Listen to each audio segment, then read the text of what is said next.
For decades, residents of the Peotone community have been living a nightmare, wondering if future generations will be afforded the opportunity to enjoy the rural splendor that many there have taken for granted for many years.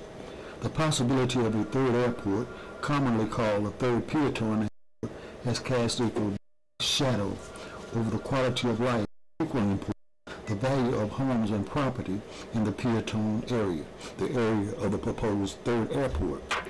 Illinois' massive unemployment problems and the high rate of state taxes are all combining to bring additional focus on the need for the airport as an economic engine, a place that can provide jobs, perhaps as many as 15,000 much-needed jobs.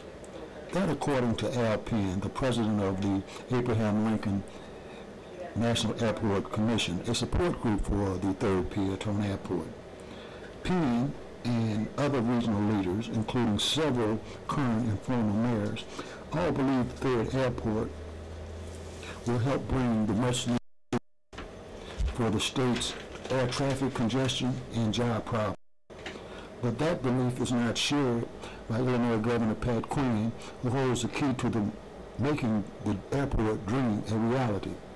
But Penn and his pals, who are affectionately referred to as the Irish Mob of Chicago, prefer the governor pocket veto the decision to allow ALNAC, the Abraham Lincoln National Airport Commission, to move forward. Peotone businessman Jim Bult has a different perspective, thus the development of the Bult Airport right next to the proposed third airport footprint. Where's the proposed third airport from here? From here? Yes.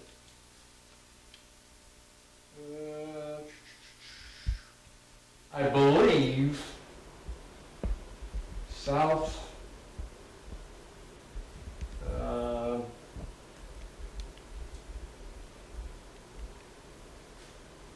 a little bit east of here, but I'm not real sure. When I was coming in, I saw a number of signs that said state property. Is that somehow connected to the airport? They bought some property. But it wouldn't be like on the It's field? not necessarily, just surrounding. So how long has this field been like this? I remember coming over here meeting Jim a couple of years ago, but I don't think this building was here. I think it was a barn or something in this spot. Yeah, this building's been open for about, it's coming up to 2.5 years or so. Is this going to expand? I saw a bunch of trucks down there. Is this expanding or something? No. Those trucks are just in a farm field, or is that it? Do you think they'll build a third airport? Doubt it, but who knows? Who knows? You use jets. He said he had a couple of jets, private jets. That's what lands here, jets? Just all kinds of things. Oh, really? From as far away as where, you know? From as far away as where? Mostly local. Local? Yeah.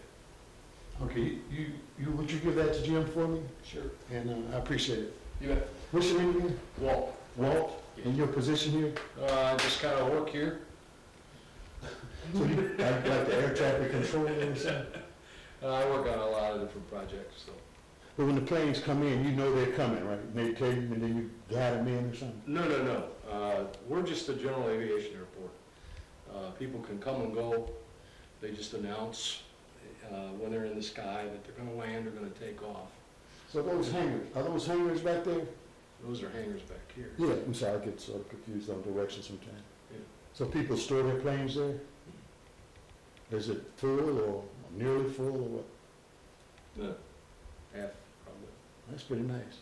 Well, thank you, I appreciate it. Okay. Interest in regards to the airport, how important is this redistricting going to be in terms of taking the next step forward in the airport overall? I've been in Congress now for 16 years, and the golden egg of any economic development project for any state, any congressional district, any region is the development of an airport. I mean, we could pave every road, but once they're paved, then what about unemployment in Kankakee? What about unemployment in Fort Heights? What about unemployment in Harvey? What about unemployment in Monee and Beecher? What about unemployment in Pembroke? These are real realities, and we have to put people to work. And so if I am fortunate enough to be selected by the people of the 2nd District to continue to represent them, I'm obviously going to argue for a golden egg. I'm not arguing for anything smaller than a golden egg. And we need jobs by the thousands, not 1 or 2 jobs, not a couple of jobs on somebody's staff, not a couple of jobs at somebody's company. We need jobs by the thousands, and only airports create them in that magnitude. So by building 1 runway and 5 gates, we create 15,000. When that airport expands, it becomes 25,000 jobs. And then when it expands, over time, it becomes 320,000 jobs to the local economy. I think Kankakee could use that. What's the biggest obstacle right now in taking the next step? It requires only one thing, Governor Pat Quinn's signature and leasing the land to a local airport commission that has the money to build an airport. And right now, I doubt, obviously, they're planning, they don't have any money, correct? They don't have any money, no plans. And you guys as financial, I guess, group or investors, you guys very solid, have been thoroughly vetted by the state. Governor Quinn has vetted our development partners. Governor Quinn knows that the financial resources are there. They're everything I've said that they were there. The board of directors for S&C Lavalin and Elcor have communicated consistently with the governor of the state of Illinois, expressing their willingness to finance this project privately. 1 runway and 5 gates is somewhere between a $400 million and a $700 million initial facility. And it's a self-financing public-private partnership, so they are responsible for bringing airlines. They are responsible for the cargo operations at the airport, not local governments. No taxpayers and things like that. No taxpayer involvement beyond the leasing of the land, which is obviously reimbursable through lease payments.